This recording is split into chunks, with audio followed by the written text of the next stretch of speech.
löysin.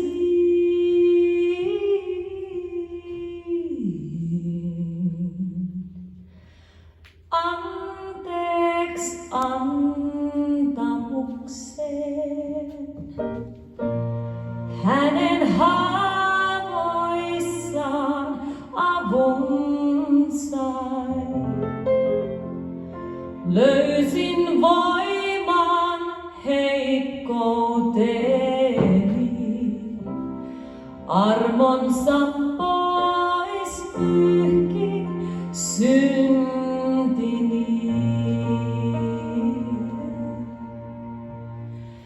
Löysin anteeksi antamuksen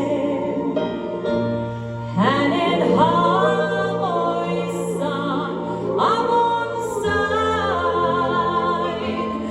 Löysin voiman heikkouteni, armonsa pois pyyhki syntini. Hän on Jeesus, yksin Jeesus. Jeesuksessa pelastus on. Kallio vahva, perustus varma. Kaikki kaikessa Jeesus on. Löysin anteeksi antamuksen hänen haavoissaan avun sain. Löysin voiman heikkouteni, armonsa pois pyyhki syntini. Hän on Jeesus, yksin Jeesus. Jeesuksessa pelastus on. Kallio vahva, perustus varma. Kaikki kaikessa Jeesus on. Hän on Jeesus. Hän on Jeesus. Yksin Jeesus. Yksin Jeesus. Jeesuksessa pelastus on. Pelastus on. Kallio vahva, perustus varma. Kaikki kaikessa Jeesus on. Halleluja. Halleluja. Halleluja, hän Jeesus on.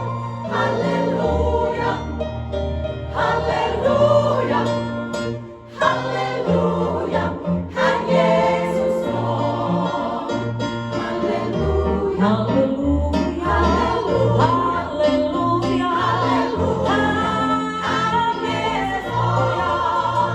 Halleluja, halleluja, halleluja, halleluja, halleluja, hän Jeesus on. Hän Jeesus on. Kaikesta Jeesus on. Jeesus on. Kaikki kaikessa Jeesus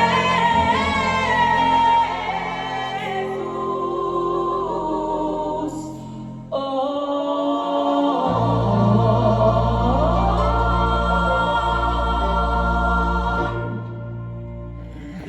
Hei, nyt ihan ensimmäiseksi mä haluaisin sanoa, että sä et ole täällä sattumalta. On upeata nähdä jokainen teistä täällä tänään. Mä oon Kuivalaisen Tero ja mä oon Minttu kirkolta, muistin sen tämän nimen. Ja tosiaan mä juonan täällä tänään tämän tapahtuman yhdessä tämän ihastuttavan naisen kanssa.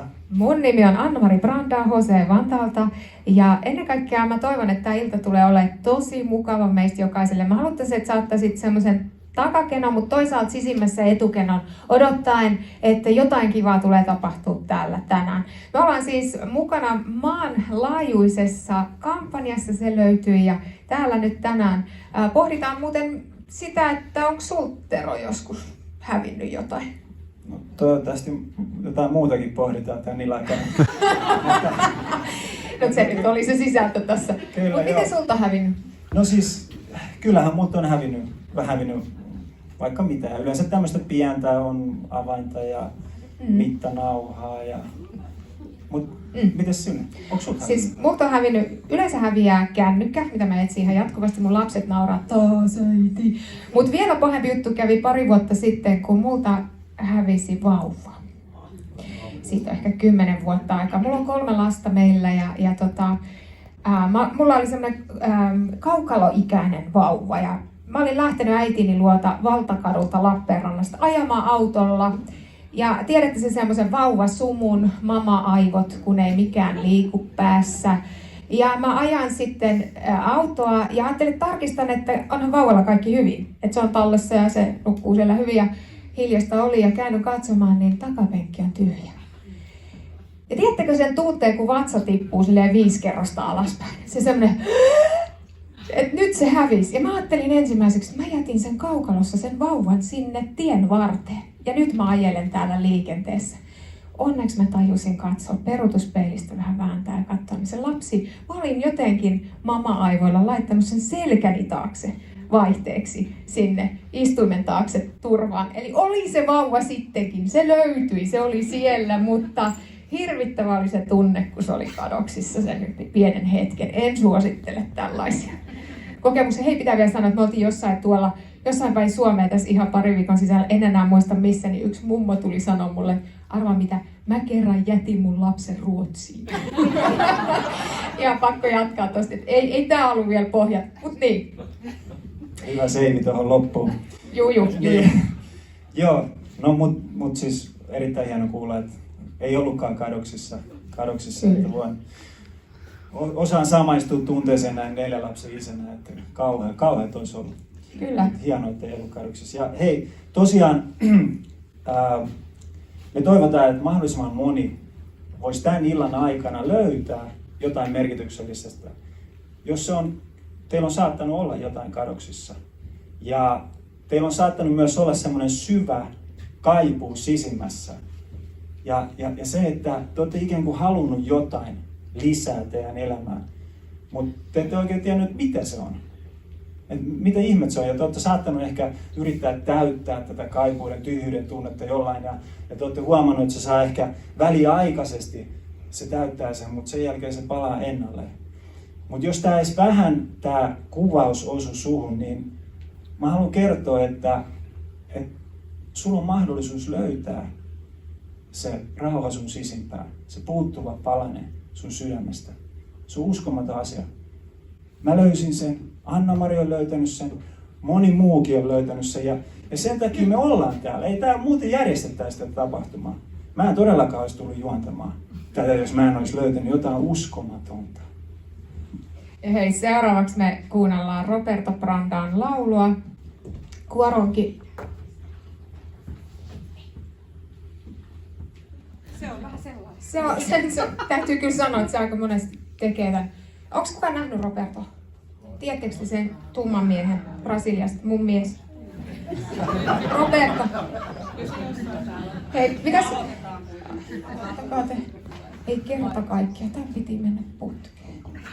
Se tekee tämän aina. Aloittakaa te.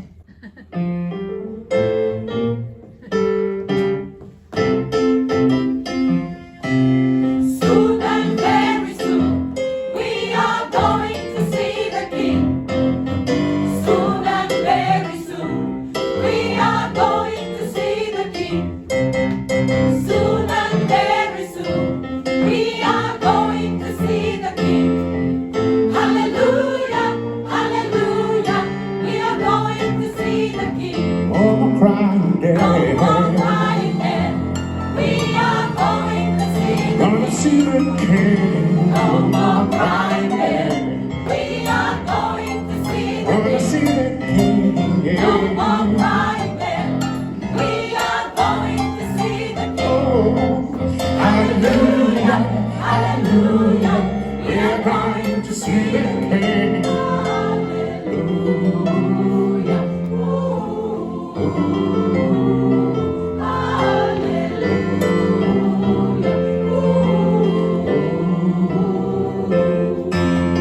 Should there be any rivers we must cross?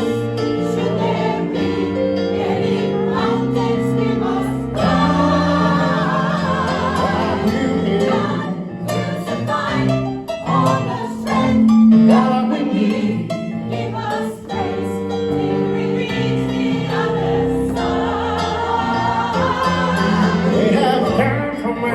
nation. God knows each of us by name. Jesus took his blood and he washed our sins all away. Yes, there are some of us who have laid down our lives, but we shall live again on other side. No more dying, no more dying.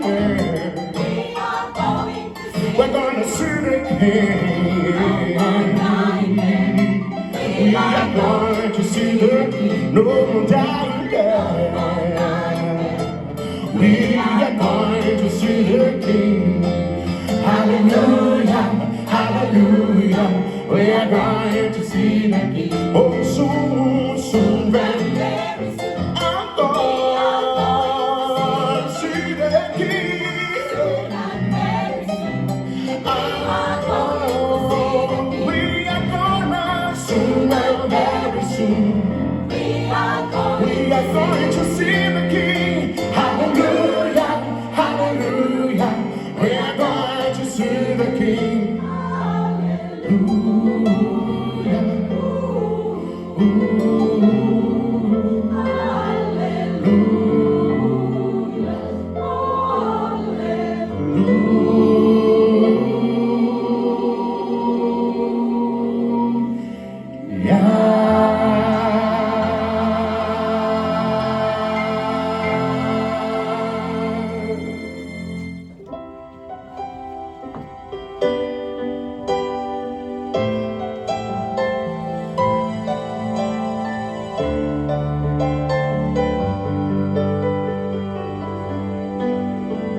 Tietä kun ei näy, edelläni Herra käy.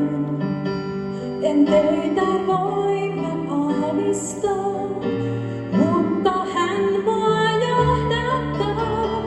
Hän on oppani sekä ainut turvani.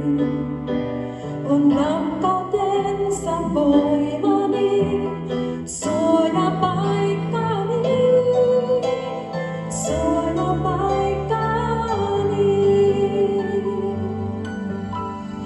Tietä kun ei näy, edelläni Herra käy. En teitä voima aavistaa, mutta hän mua johdattaa. Hän on oppani sekä ainut turvani. On rakkautensa voimani, suojapaikkani, suojapaikkani. Vaikka joutuisin mä viimeimpään laaksoon, niin sielläkin mun kanssani Isä on. Kaikki muu katoaa, sanansa ei milloin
En teitä voi mä aavistaa, mutta hän mua johdattaa.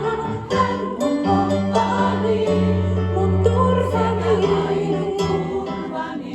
Rakkautensa on voimani, suojapaikkani,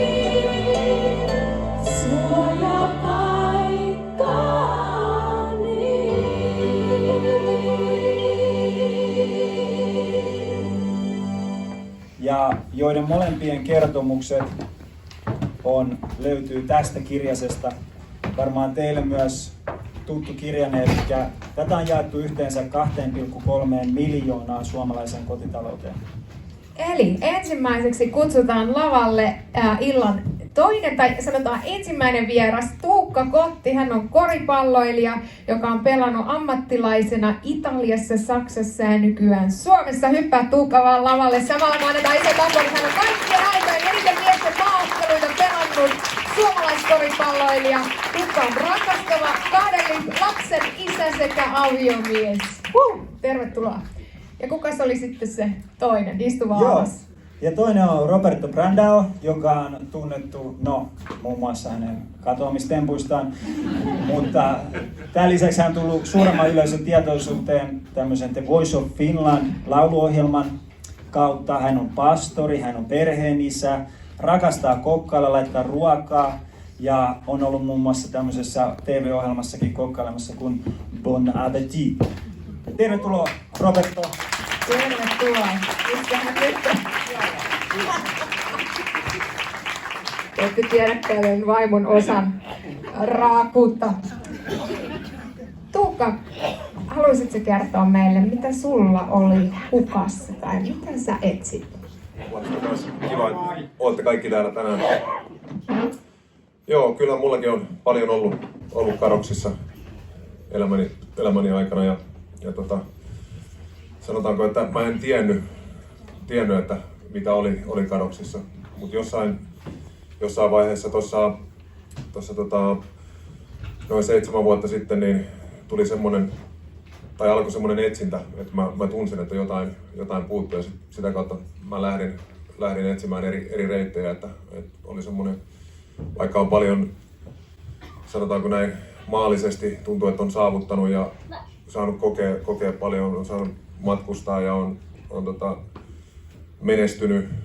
menestynyt hyvin mun ammatissani koriksessa ja ollut julkisuudessa ja kaikkea muuta, niin koko ajan tuntuu, että puuttuu jotain isosti ja sitä kohti lähdettiin pikkuhiljaa. Millaisista jutuista sä etsit vastauksia? Tää lähti kaikki liikkeelle mielikuvaharjoituksesta, mitä käytettiin niin mun koripallon avuksi. Mä olin hirveän hermostunut ennen peliä ja sitten mun mentori teetätti mulle semmoisen mielikuvaharjoituksen ja sitä kautta näin sen tai koin sen semmoisen, että mielessä on siinä on niin kuin tosi iso voima ja se sai mut kiinnostumaan sen jälkeen ensinnä meditaatiosta ja sitten mua alkoi kiinnostaa kaikki hengellinen sen jälkeen myös, että mitä mä oon aina lapsuudesta asti kuitenkin uskonut jo korkeampaan voimaan tai Jumalaan tai että mulla ei ole missään vaiheessa ollut semmoinen tunne, että mitään tämmöistä ei olisi niin lähdin etsimään niitä reittejä ja koko ajan tuntuu, että menee niinku eteenpäin ja eteenpäin.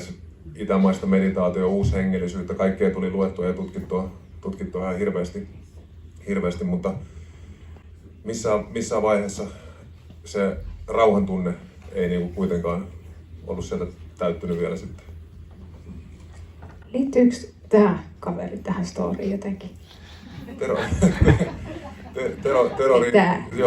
Tero liittyy tosi isostikin, että mulle tuli sitten siinä jossain vaiheessa, kun mä hirveästi luin hengellisiä kirjoja ja kaikkea, mua kiinnosti hirveästi kaikki asiat, että mä oikeasti halusin löytää totuuden niin sanotusti ja sitten löysin ensimmäiseksi mun rippiraamatun kirjahyllystä, kun mä mietin, että mitä mä lukisin seuraavaksi. Ja sitten mulle rukoilu tuli tosi luonnollisesti aina, että mä olin lapsesta asti, se oli kuitenkin kummunut musta, että mä olin paljon rukoillut ja varsinkin semmoisella hetkellä, kun pelotti tai oli huono olla, niin osasin laittaa kädet ristiin ja mä siinä hetkessä sitten rukoilin ja kysyin Jumalalta, että onko tässä kirjassa jotain totuutta, että näytä mulle, jos siinä on. Ja sitten siinä alkoi asioita tapahtuu, että mulla oli yksi toinen tuttava ensin, joka oli mun kanssa paljon näitä itämaisia meditaatioasioita käynyt läpi, oltiin harjoitettu sitä yhdessä ja muuta, niin hän kertoi mulle, että hän oli tullut uskoon, kertoi mulle voimakkaan todistuksen Jeesuksesta, mikä mä nyt siinä vaiheessa mä olin vaan niin kuin ymmälläni, että mitä täällä tapahtuu ja en ajatellut siitä vielä ihan hirveästi, vaan kertoi koko ajan pikkuhiljaa lisää ja sitten sen jälkeen siitä meni jokunen viikko tai kuukausi meni aikaa ja sitten Tero oli silloin meidän Korismaan joukkueen johtajana ja oltiin tuolla Ranskan Montpellierissä karsintapelireissulla ja sitten menomatkalla jo yhden kirjan kautta niin meidän keskustelu päätyi vähän, huomattiin, että molemmilla on hengellisiä intressejä ja siitä on kiitollinen, että Tero sitten sovittiin, että jutellaan jossain vaiheessa lisää ja sitten pelin jälkeen siihen avautui tilaisuus siinä hotellin terassilla ja se on hauska. Mä oon paljon sitä miettinyt jälkeenpäin, että silloin itsellä oli semmoinen fiilis, että mä tiesin ihan hirveästi tai mä elin tavallaan omassa totuudessani. Silloin jo koin, että mä olin löytänyt jo jotain ja Tero kärsivällisesti kuunteli mun juttuja ja kertoi sitten oman todistustaan ja Jeesuksesta ja sitten se oli oikeastaan sillä reissulla, mä niin aloin pikkuhiljaa laittaa yhteen sen, mitä mä olin rukoillut ja ymmärtää sen, että ei mun elämän aikana mulla ollut kukaan tullut koskaan todistaa Jeesuksesta ja nyt sen jälkeen, mitä mä olin kysynyt, niin se oli niin kahdesti tapahtunut tosi voimakkaasti lyhyen ajan sisällä ja siitä se pikkuhiljaa alkoi avautua. Mä haluaisin tähän vaan ihan lyhkäisesti kertoa, kun tosiaan me oltiin Tuukan kanssa juteltu joku 3 tuntia siinä ja sitten mentiin nukkumaan, oli myöhä jo ja pelaajan piti päästä nukkumaan ja lepäämään ja sitten kun mä pääsin omaan huoneeseen, niin mun tuli niin vahvasti tunne, että hei, me rukoile Tuukan puolesta. Ja mä olin silleen, no eihän mä nyt enää mene, se pitää päästä nukkumaan, se pitää päästä lepäämään ja tälle, en mä nyt enää mene, mutta se soimas koko ajan musta, voi elämä, no sit mä menen ja en mä tiedä edes mikä huone, okei, no taisi se olla tää ja mä koputan ja toivon, se on tyyli joku muu, mutta sieltähän just Tuukka tuli ja pääkolisko on niin pitkä mies, mutta niin siinä sitten sanoivat, että Tuukka, että voin mä rukoilla sun puolesta. Tuukka antoi ja voit jatkaa mitä myöhemmin tapahtui, mutta... Joo, se oli huvittava hetki, kun siinä itselläkin kävi ajatus lähtee sen jälkeen, että tulee sellainen tunne, että toi tulee päämärkänä, se on ehtinyt käymään suihkussa ja sitten mä oon sellainen, että kaveri niin juoksee vielä rukoilemaan mun puolesta ja suihkusta. Kello on ties mitä jo illalla. Sitten samaan aikaan kuitenkin mietit, että vau, että niin sä tunnet sen välittämisen ja rakkauden toiselta, että se tulee, niin sä haluat tulla rukoilemaan sen puolesta ilman, että sillä on mitään niin omaa lehmää ojassa niin sanotusti. Niin, se oli tosi iso hetki ja kiitollinen siitä, että Tero sen teki silloin. Ja tosiaan siitä sitten se pikkuhiljaa alkoi, että mulla ei ole mitään semmoista selkeää yhtä uskoontulohetkeä. Mä koin, että noista ajoista, noista kokemuksista se mun sydän alkoi aukeen Jumalalle ja Jumalan sanalle ja mä aloin lukea Raamattua ja katselen kaikennäköisiä videoita YouTubesta, erilaisia saarnoja kuuntelee ja sitten se pikkuhiljaa alkoi avaa ja tekee työtään. Ja sitten siitä seuraavana olisi kevät talvea suurin piirtein, kun mä soitin Terolle. Sitten sanoin, että nyt mä oon antanut elämäni Jeesukselle, että piti se, koin, että jollekin se piti kertoa ja Tero oli se ihminen ja sanoin Terolle, että haluan, että kastat mut jossain välissä. Semmoinen. Joo. Mahtavaa. Sä tästä, mitä sä löysit? No mulle aina ensimmäisenä tulee se rauhan tunne. Se on niin se isoin, mitä mä koin heti alusta alkaen. Mä olin ollut kova, tai sanotaanko pelaa korista ja mä oon aina laittanut hirveästi painetta itselleni niin mun uran suhteen ja pelien jälkeen vatvonut ja miettinyt asioita ja kaikkea muuta, niin jotain tapahtui niin ihan yhtäkkiä. Mä aloin nukkua paremmin, ihan niin tämmöisiä konkreettisia. Totta kai on se perusrauha, mä niin ymmärsin sen, että mulla riittää se mitä mä oon Jumalan silmissä, että mun ei tarvi olla kenenkään muun silmissä mitään enää, että ei tarvi kenellekään näyttää tai todistaa. Mut mä koin sen just unessa ja kaikessa muussakin, että mä valvoin monesti pelin jälkeen ennen 3-4 asti ennen kuin mä sain unta, pyörittelin kaikkea ja nykyään se on, niinku, mulla on ehkä 2 iltaa, mä muistan viimeisen 3 vuoden aikana, että mä olisin valvonut 20-30 minuuttia siitä, kun mä oon laittanut pään tyynyyn, että se on joka kerta levollisesti unille ja varmasti siinä on paljon muitakin tekijöitä, mutta se rauha on niinku iso, se on se mitä mä isompana niin otan. Ihan mahtavaa. Sitä ei voi rahalla ostaa, sitä ei voi kukaan ihminen toiselle antaa. Ihan mahtava kuulla tästä. Sä oot ilmeisesti myöskin jotain löytynyt, kun istut tässä tänään meidän kanssaan, niin löytänyt, niin haluaisitko jakaa vähän, että mitä on nyt tapahtunut? Joo, minulle se johtui sinne, että mä olen kasvanut semmoinen kristillisessä perheessä. Mutta siis kuitenkin, kun mä olin 13 vuotta, sitten tuli se ensimmäinen trauma, kun minä näin minun äidin, kun hän kuoli edessäni. Ja siis sen jälkeen mä olin ihan levoton, että en pysty tehdä yhtään mitään. Oli vaikea nukkua ja minä pelkäsin kovasti, että joku tuli varastamaan meidän kotiin, kun minä jäin sinne yksin, kun minä olin noin 15-vuotias vähän. Se oli yleistä Brasiliassa. Ja siis yhtäkkiä kaikki menivät naimisissa. Siis minä jäin semmoinen 5. huoneen koti. Se koiran kanssa minun piti hoitaa. Se koira pelkäsi kaikesta myös. Se oli 2 yöllä. Että me pelkäsimme, että joku tuli sinne varastamaan. Vaikka se koira oli se tanskalainen koira. Mutta minun piti hoitaa se koira. No, tuu vauva. Ja ei toimi. Ja siis ne oli se pelko. Oli levoton. Rikkinäinen, kun minä ajattelin, että mikälainen Jumala voi tehdä näin. Että molemmat vanhemmat palvelivat häntä. Ja sitten hän ottaa hänen hän oma poika, että se on jää tänne. Ja ne vanhemmat lähtevät pois, että hän ei voi olla hyvä. On paha Jumala. Ja siis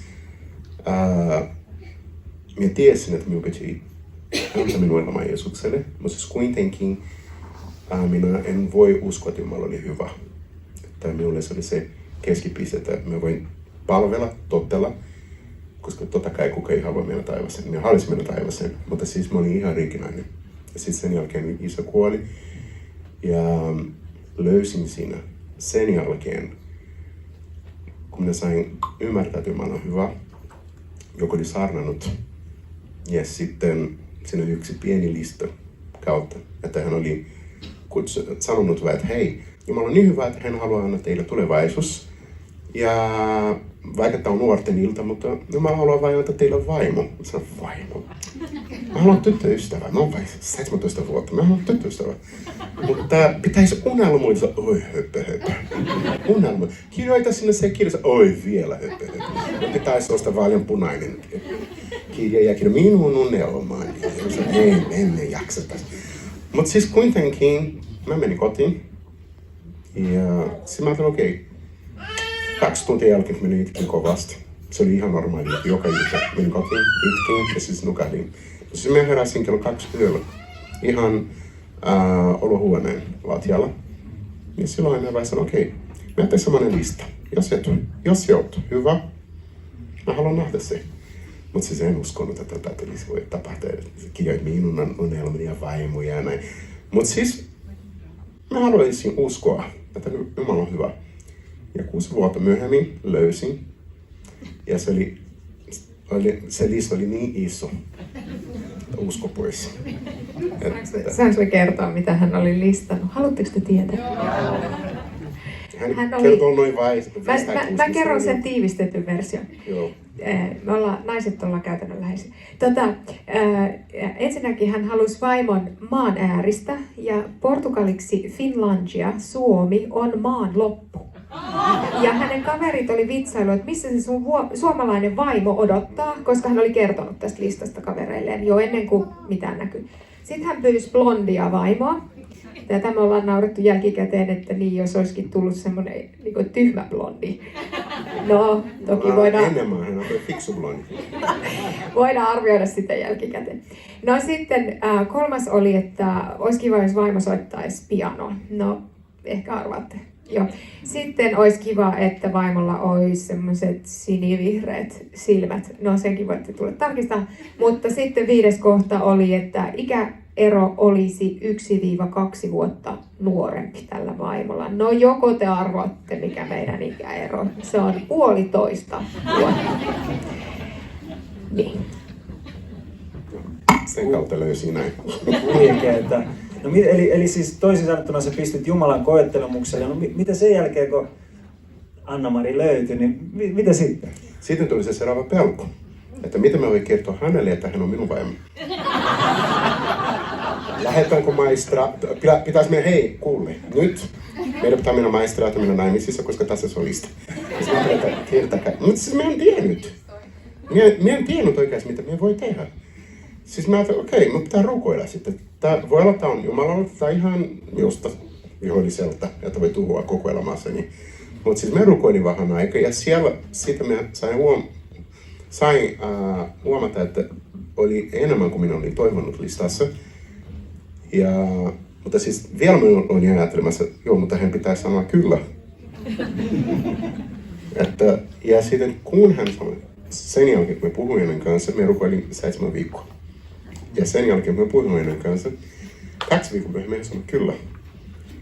Ja sitten sellaisessa prosessissa se sana armo, että se oli ihan kaukana minulle. Minulle se oli laki. Jos et tee, se saat. Suoritaminen on hyvä, mutta armo en pysty ymmärtämään. Se on se vai virsikirja voi olla siellä jotenkin. Ja armo se on se, kun Jeesus kuoli ristillä ja meillä on pelastuksia. Tämä minä ajattelin, se on armo. Mutta tämän jälkeen siis me rupesin huomaamaan, että okei, Jumala on hyvä. Taas minä täysin, että hän on hyvä. Siis tätä kautta minä löysin semmoinen rauha, turvallisuus myös ja unelma toteuttaminen, että tämä kaikki.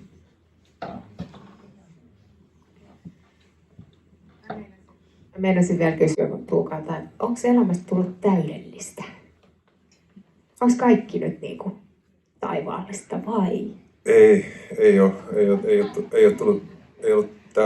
täydellistä, ei ole tullut ja oikeastaan mä oon koko ajan kasvanut enemmän siihen ja Jumala varmasti se näin tahtookin meille, että me ollaan riippuvaisia hänestä silti, että mun rukous on myös, että olisi haasteita ja tulisi ongelmia eteen, että saa olla ja joutuu olemaan riippuvainen hänestä, että me ollaan aika helposti ihmiset ylpistytään, että sit kun asiat menee tosi hyvin ja kaikki rullaa niin kuvitellaan, että me pystytään omassa voimassamme täällä asioita hienosti tekemään ja pärjäämään, niin se on ehkä itselle se. Ja ei ole ollut elämä täydellistä ja tosiaan en myöskään toivo, että sitä tulee olemaan. mutta se en mihinkään vaihtaista. Mä oon niin paljon tosiaan kokenut elämässä, että se saa luottaa siihen, että Jumala ohjaa ja kuljettaa silloin niillä vaikeillakin hetkillä, kun laittaa kädet ristiin ja uskoo, niin ne asiat aina ne on järjestynyt ja järjestyy aina parempaa jossain vaiheessa. Yes. Joo, mä haluaisin sanoa vielä tähän, että se on ollut hieno Tuukan kanssa olla oltu sen jälkeen tiivisti yhteydessä, kun tuli uskoa. Ja jotenkin tuntuu, että ne kaikki haasteet, mitä itse kävi elämässä läpi, niin ne tuli sitten, Tuukka kertoi mulle kaikki samat tavallaan, mitä mä olin jo käynyt läpi. Ja se oli jotenkin niin hieno. Onks Roberto, sä näytät siitä, haluatko sä sanoa jotain vielä? Varmaan se minä laulan. Okei, mutta meillä on ehkä pikkasen jopa aikaa. Haluaisit sä jakaa, Anna-Mari? Mitä sä oot löytänyt? No mä voisin kertoa mun löytämistarinasta tämän kohdan, koska se liittyy tuohon Roberton storyin. Mä olin 19-vuotiaana päässyt yliopistoon ja mä olin vuoden rukoillut Jyväskylän yliopistossa biologian opiskelijana. Mulla oli käsitys, että Jumala on jossain, mutta mä en kokenut, että hän oli todellinen mulle. Mulla oli sen ajatus jossain. Vähän itse asiassa, niin kuin sä Tuukka sanoit, että Jumala on, mutta kuitenkaan ei ollut ihan selvinnyt. Ja mä kävelin Luumäellä, mistä mä oon kotoisin, minkä takia mun tumma mieheni puhuu tolleen mie ja sie. Mistä mä oon kotoisin, niin siellä kävelin linnoituksessa metsässä ja mä rukoilin. Mä en ollut siis vielä käsittänyt näitä juttuja. Niin mä sanoin näin, että Jumala, jos sä niinku oot siellä, musta kyllä tuntuu, että hän oli jossain tuolla kaukana avaruudessa. Tiedätkö sen kaijun, että Jumala, se kaiku hukkuu jonnekin tonne ja missä hän on. Ja siellä keskellä metsää oli paperinpala. Yksi paperinpala. Missä ei ollut roskia. Siellä on yksi lappu. Mä en tiedä, oletteko te semmoista teetä koskaan kitannut kuin Princess tee, mutta joku tuolta tunnistaa. Mutta se on semmoinen, missä on ollut runoja siellä lapussa, teelapussa. Niin semmoinen yksi teelappu löytyy sieltä. Just silloin, kun mä rukoilen, Jumala, voisit sä antaa mulle aviomiehen. Ja mun katse kuin kääntyi, niin kuin se olisi ohjattu siihen lappuun. Ja sitten mä poimin sen seuraavassa hetkessä. Ja siinä lukee tämmöinen runo. Haluatteko te pojat kuulla? Älä itke tyttörukka, jos ei sulla ole heilaa. Pistä nokkas puuteriin ja otsatukkas peilaa. Ja tää on tiivistetty versio, mutta 4 vuotta myöhemmin me tavataan. Me ollaan Notting Hill Gateissa Lontoossa. Mä oon mennyt raamattukouluun, me istutaan kahvilassa. Tuo mies istuu mua vastapäätä. Se on jo päättänyt päässään, että toi on mun vaimo. Mutta mä en tiedä mistään mitään. Mä istun siinä ja mä kuulen Jumalan äänen. Varoitan, tässä voi mennä myös vikaan, mutta meidän kohdalla meni oikein. Mä kuulin Jumalan äänen ja hän sanoi, tossa on sun aviomies. Ja hän oikeasti antoi mulle sen. Mä sain laittaa otsatukka hiukset kuntoon ja Jumala toteutti sen. Niin sä voit laittaa sun hiukset kuntoon. Niin Jumala toteutti sen, piti sen lupauksen. Ja mullekin tää oli yksi tapa, miten hän osoitti, miten rakastava isä hän on. Eikö se ole aika mahtavaa? Yes. Hei, kiitos teille ihan loistavasta. Se on suuri ihme, kun joku antaa elämänsä Jeesukselle. Se ei ole vaan päätänpä tosta, vaan se on suuri ihme. Ja hei, erittäin suuri kiitos teille, että olette jakanut täällä meidän kanssa nämä storit ja myöskin julkisuudessa. Itse asiassa Tuukka, nyt mä haluaisin pyytää sua laulamaan meille.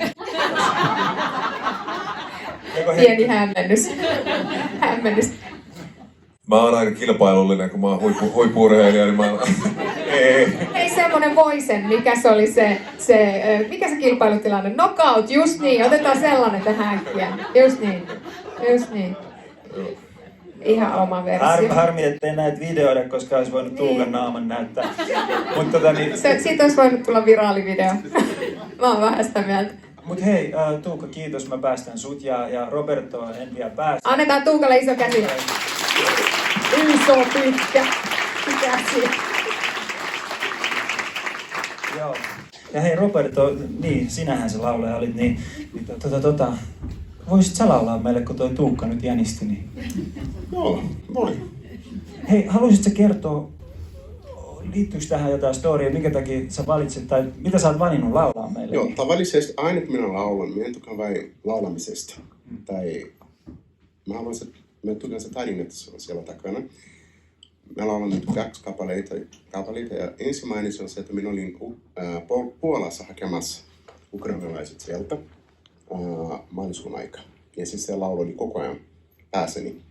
Kun minä tulin siellä se Central Station, se juna-asemalla, ja siellä oli niin paljon ihmisiä auttamassa, ja minä kysyin, okei, mistä te saatte rahata? Se sanoi, ei, kaikki tuovat tavaroita. Ja minä tulin juuri se paikka, ja minä vein sinne kaikki tavaroita myös Suomesta, ja yhtäkkiä siellä ei sanonut, tämä menee Ukraina, tämä menee siellä toisessa kerroksessa pehmulelut, siellä oli lapsi. Se oli se nainen, minä olin siellä koko päivä töitä. Ja minulla oli mä sain yksi unta viikon ennen minä lähdin siinä. Yksi poika, että oli siellä itkemässä, ihan rikkinäinen, noin minun pojan ikä, 8-vuotias vanha, ja hän tarvitsi minua. Minä heräsin, minä kuulin sen sanan, Puola. Minun pitää lähteä sinne. Siis viikon myöhemmin me olimme siellä ja siis minä löysin se poika. 8-vuotias vaan. Yhtäkkiä. Se äititki kovasti, koska he matkustivat 4 viikkoa ilman suihkua. Ja se poika tarvitsevat oikeasti apua, kun hänellä on autism-tausta. Ja juuri hän minä löysin. Ja kun minä tulin takaisin Suomeen oli vielä, piti olla vahva heille. Mutta siis hetki minä tulin Suomeen, semmoinen 2 metrin poliisimies siellä tuli minulle ja sanoi, että kiitos. Mitä? Rajalla. Kiitos. Ja tämä laulu oli siinä ajatukseni koko ajan. Ja se toinen laulu, se kun minä olin yhden kerran laivalla. Mä olin menossa Ruotsiin. Ja mä rakastan olla ihmisten kanssa keskustelemassa. Voi kuvitella, että tämä semmoinen tumma eteläkarjalainen mies. Mutta hankala oli se koronan aika. Olla ilman ihmisiä, vaikka kameran kanssa. Mutta siis kuitenkin 2016 mä olin laivalla menossa Ruotsiin. Ja siellä mä kävin karaokeella laulamaan. Ja mä lauloin talaudet, me lauletaan tänään. Ja yksi nainen tuli sinne ja pyysi sanoa, että hän olisi tekemässä itse murhan. Mutta tämän laulun jälkeen hän voi elää vielä. Että elämä on tarkoituksia.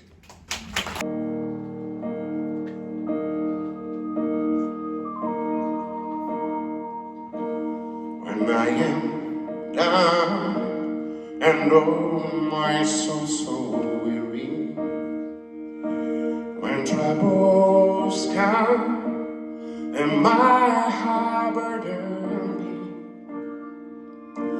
then I am still and wait here in the silence until you come and see the world with me. You raise me up so I can stand on mountains. You raise me up to walk on stormy seas. I am strong when I am on your shoulders.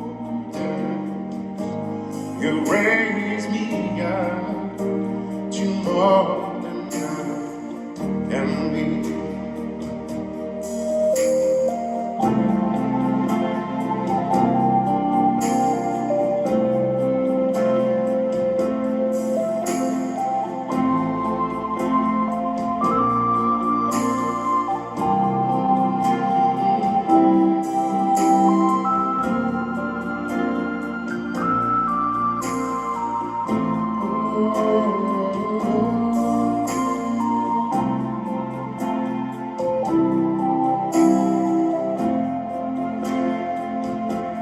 You raise me up so I can stand on mountains. You raise me up to walk on stormy seas. I am strong when I am on your shoulders. You raise me up to more than I can be.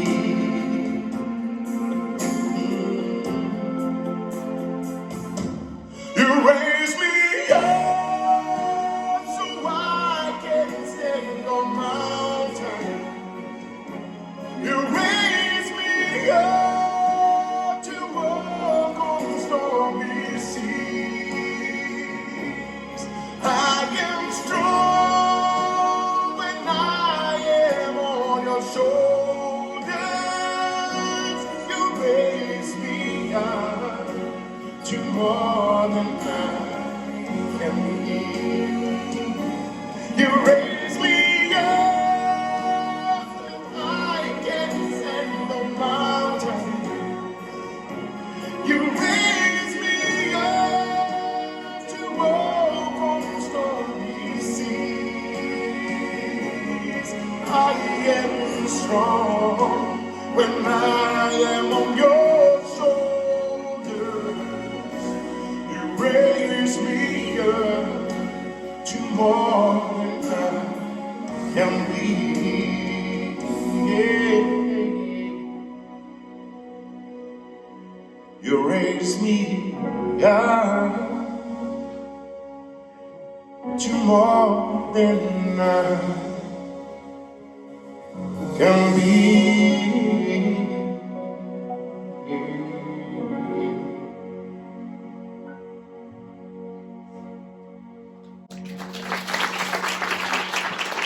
Annetaan vielä iso käsi. Kiitos, Roberto. Sinä nostet minut harteillesi, oli tuon kappaleen merkitys. Me ollaan isommissa käsissä. Me pyydetään nyt illan kolmas vieras Marko Selkomaa tänne meidän luokse. Ja me saadaan kuulla, mitä Marko on löytänyt. Vielä kolmas osa tähän. Anna sulle mikin. Joo, kertoisitko Marko vielä, että mitä sä oot löytänyt? Joo, mä kerron, ja sä sanoit tässä tilaisuuden alussa, että puhut, että löytää se puuttuva palanen. Mä oon löytänyt justiinsa sen.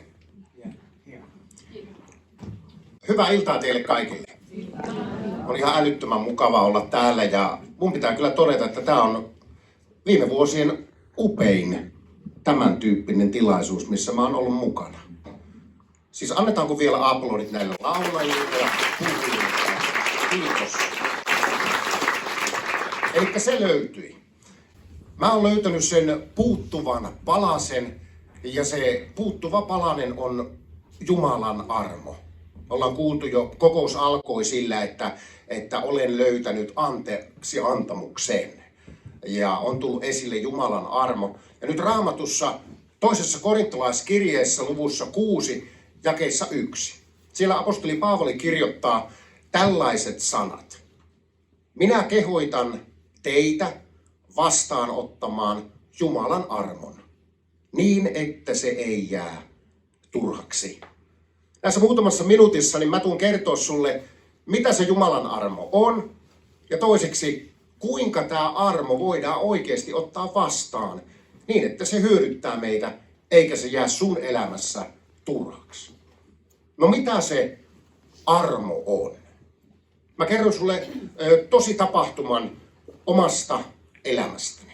Mä oon ollut pastorina, sanajulistajana 31 vuotta. Mä aloitin aikanani niin Savossa koulutyöntekijänä. Ja nyt ihan nöyrästi kysyn, että tälle kun ollaan Etelä-Suomessa, niin onko joku jo kuullut näistä muutamasta lauseesta, että mun lähtökohdat on Itä-Suomessa, niin kuin Savossa?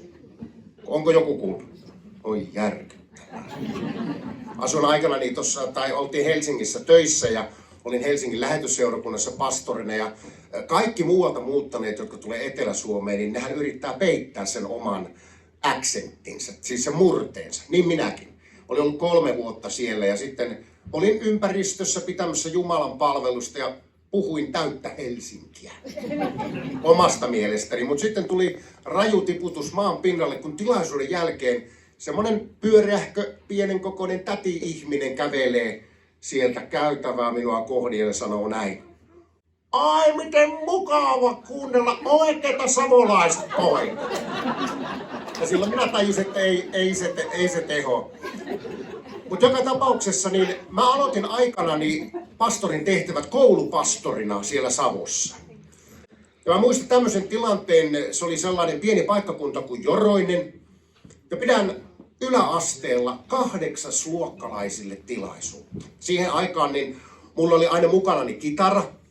Ja lauloin tuolla oppitunnilla semmoisen laulun, mitä on Suomessa rippikouluissa paljon laulettu. Kuinka moni on kuullut semmoisen laulun tekijän nimen kuin Pekka Simojoki? Joo. Ja kuinka moni on sitten kuullut sellaisen hänen parivaljakkonsa, jonka kanssa he tekivät paljon lauluja, kuin Anna-Mari Kaskinen? No niin, monet on kuullut. No he on tehnyt tämmöisen laulun kuin Tunnen suurta Jumalaa vain vähän. Huomaatteko, vasen käsi heti vielä sohmolle ihan niin kuin 30 vuoden takaa. Eli tunnen suurta Jumalaa vain vähän. Hän on juuri minut löytänyt. Hän hiljaa astui elämääni tähän. Kaiken uusin silmin näin nyt. Ja sitten tuossa kertosäkeessä lauletaan näin. Sydän kun auki on. sinne Jeesus tekee asunnon. Tänään häneen uskon, näen aamuruskon päiväsarasta. Mä lauloin ton laulun ja sitten mä piirsin siihen luokan liitutaululle sydämen. Ja keskelle sydäntä mä piirsin niinku semmoisen puuttuvan palapelin palasen, joka oli ristin muotoinen. Ja sitten mä siteerasin vapaasti käännettynä, sellainen kirkkoisä on ollut aikanaan kuin Augustinus. Ja hän sanoi tällaisen ajatuksen. Jokaisen ihmisen sydämessä on Jeesuksen muotoinen tyhjä aukko. Ja kun ihminen vastaanottaa Jeesuksen Kristuksen sydämeensä, tuo puuttuva palanen löytyy ja sydän löytää täyttymyksensä. Kun olin piirtänyt tuon, niin sen jälkeen mä kirjoitin siihen liitutaululle Joh.3.16. Eli Joh 3.16. Kuka tietää, mikä se on? Joo. Se on Raamatun ajatus, jonka Jeesus sanoi. Se on niin sanottu pienoisevankeliumi ja vielä silloin, kun minä olin ala-asteella, niin se opeteltiin ulkoa. Ja rippikouluissa mun ymmärtääkseni tämä opetetaan edelleenkin ulkoa. Ja tämä Jeesuksen sana menee näin. Sillä niin on Jumala maailmaa rakastanut, että hän antoi ainokaisen poikansa, siis Jeesuksen. Ettei yksikään, joka häneen uskoo, hukkuisi, vaan että hänellä olisi iankaikkinen elämä. Eli armo on yksinkertaisesti sitä, että Jumala loi ihmisen omaksi kuvakseen, elämään hänen yhteydessä, niin että Jumala voi asua meidän sisimmässä ja kommunikoida meidän kanssa. Olla päivittäin läsnä meidän elämässä, pitää meistä hyvää huolta. Mutta sitten tuli synti. Raamattu kertoo tuolla 1. Mooseksen kirja luku 3, että ihminen käänti selkänsä Jumalalle ja ihminen joutui eroon Jumalasta. Mutta Jumala ratkaisi tämän eron sillä tapaa, että noin 2000 vuotta sitten Jeesus, Jumalan poika, tuli maailmaan. Hän eli synnittömän elämän. Mutta 33-vuotiaana hän oli Jumala, hän oli ihminen. Hän ristillä kuoli ja sovitti siellä tämän eron, mikä ihmisen ja Jumalan välillä oli. Hän sovitti siellä meidän synnit. Ja nyt Paavali sanoo näin. Minä kehotan teitä ottamaan vastaan Jumalan armon, ettei se jää turhaksi. Me voimme vastaanottaa tämän lahjan, ansaitsemattoman anteeksi antamuksen ja syntiemme sovituksen sillä tapaa, että me avaamme sydämemme Kristukselle.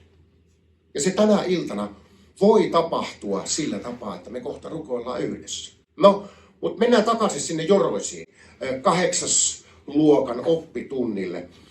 Mä kerroin tuolla oppitunnilla sen, miten minä olin itse 13-vuotiaana saanut vastaanottaa tämän Jumalan armon. Mun iskä ja äiti Varkaudessa, ja huomatko, kun mä sanon iskä, niin se ei ole halveeraava nimi, vaan se on niin kuin joillekin, että isi. Mutta mulle se on niin kuin iskä. Että niin kuin tämmöinen hellittelynimi. Mun iskä ja äiti oli, ja ovat edelleenkin, mutta silloin olivat työelämässä, oli kovia tekemään työtä. Varkaus on tehdaspaikkakunta, ja sillä paikkakunnalla elämään kuului se, että kun arkena tehtiin työtä, niin viikonloppuna sitten vanhemmat ryyppäs. Joit alkoholia. Ja sitten heidän kohdallaan se kävi vaan näin, että sitten kun ne oli humalassa, niin ne riiteli ihan tolkuttomasti. Monta kertaa minä, mun sisko, mun äiti, jouduttiin lähteä yöksi pois kotoa. Iska oli niin pahalla päällä, aggressiivinen humalapäissä. Mä muistan yhden päivän, mä olin 12-vuotias, iskä ja äiti tulee kotiin ja ne tulee minun ja mun siskoni Minnan luokse ja sanoo, että Marko ja Minna,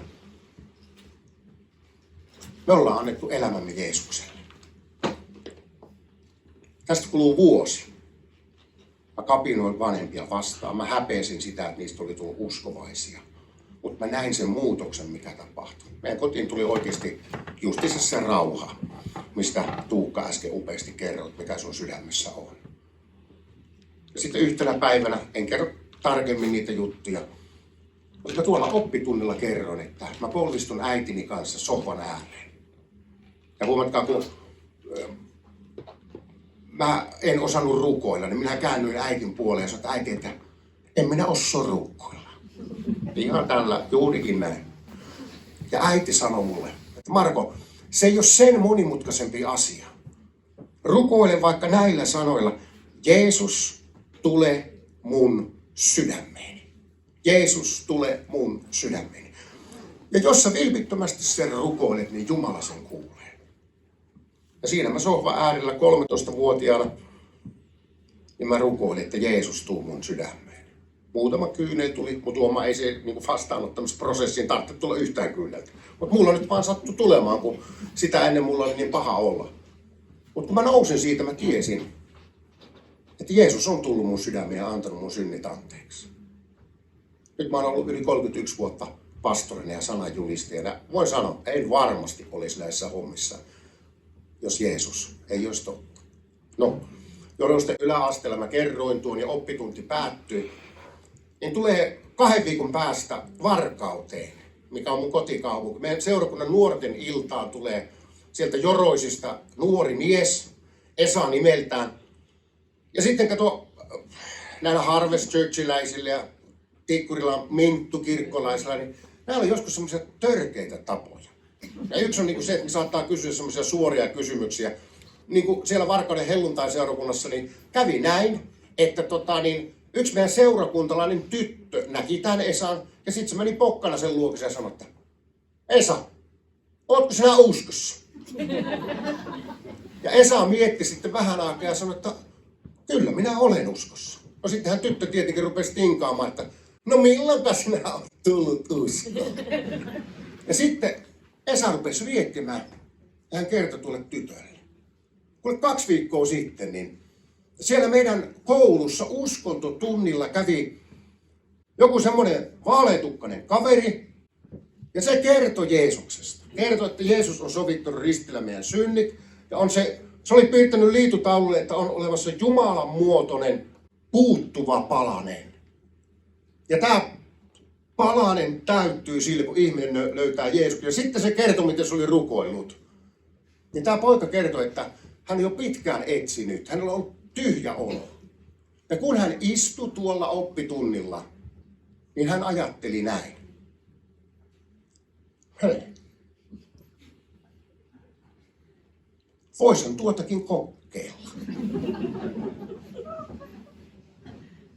Siis kuulit aivan oikein. Tämän kaverin, siis eihän tuon aneemisempaa pelastusrukousta voi enää olla. Mietin nyt. Ihan oikeasti. Voisin tuotakin kokeilla. Mutta usko on lahja. Kato, kun Jeesus on sovittanut sinun synnit, sydän kun auki on, niin siinä Jeesus tekee asunnon. Ja tuolla oppitunnilla, voisihan tuotakin kokeilla. Jumala näki noiden sanojen läpi. Näki, että Esalla on usko sydämessä Jeesukseen. Ja hän noin vastaanotti Jeesuksen. Nyt täällä on joitakin semmoisia pitkän linjan kristittyjä täällä mukana. Ja kyllä minä näen, jos että joku miettii, että ei kukaan voi tuolleen ottaa vastaan Jumalan armoa. Väärät sanat. No en tiedä, mutta mietin, että noin Esa kertoi ja hän on ollut tänä päivänä jo 20 vuotta pastorina. Hän on parasta aikaa Jyväskylän helluntai-seurakunnan pastorina siellä toimimassa, niin Jumala taisi kuulla sen rukouksen. Ja Jeesus sanoi, ilmestyskirja 3.20, minä seison ovella ja kolkutan. Jos joku kuulee minun ääneni ja avaa oven, käyn minä hänen tykönsä sisälle. Ja nyt sä voit avata sun sydämen oven. Sä voit löytää sen puuttuvan palasen siihen sydämen tyhjään kohtaan sillä tapaa, että me voidaan rukoilla. Minä rukoilen pikkusen monimutkaisemmin kuin Esa, mutta mä pyytäisin tämmöistä asiaa, että mä rukoilen pienen kappaleen tässä edellä. 1 kappaleen aina. Ja mä pyydän, että sitten hyvä kuulijakunta, kokoontunut väki, niin toista sä tää rukous mun perässä. Sinä, joka olet jo vastaanottanut Kristuksen, niin nosta äänesi ihan ja toista tää rukous mun mukanani. Ja sinä, joka et ole vielä, kenties koskaan rukoillut tai avannut sydäntäsi Kristukselle, niin rukoile mun kanssani. Ja Jeesus, joka ristiin naulittiin, hänet haudattiin, hän nousi ylös kuolleista ja elää tänä päivänä. Hän on täällä meidän kanssa. Ja hän kuulee sun rukoukseen. Ja sinä saat tänään löytää armon, anteeksi antamuksen ja yhteyden Jeesuksen kanssa.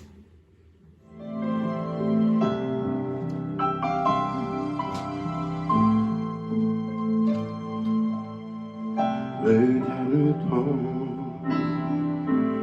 Jeesuksen, mitään parempaa ei ole. Löytänyt on Jeesuksen, ketään suurempaa ei ole. Siitä kiitän.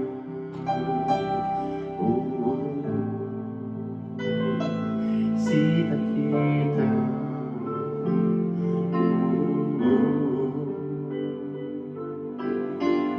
Löytänyt on Jeesuksen, mitään parempaa ei oo.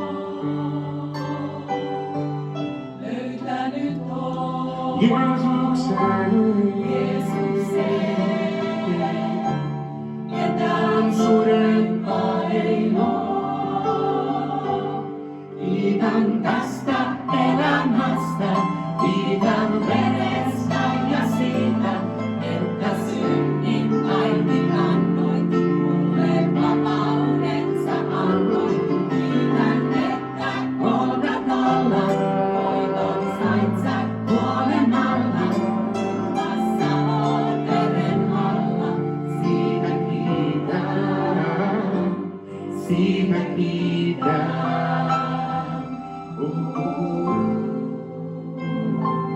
Siitä kiitän.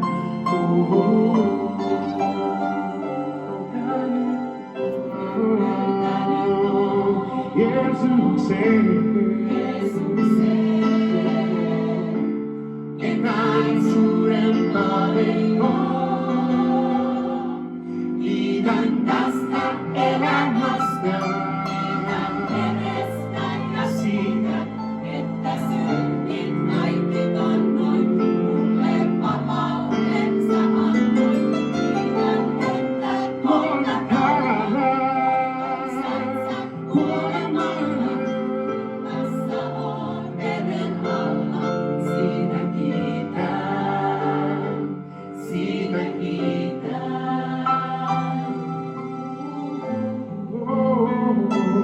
Siitä kiitän.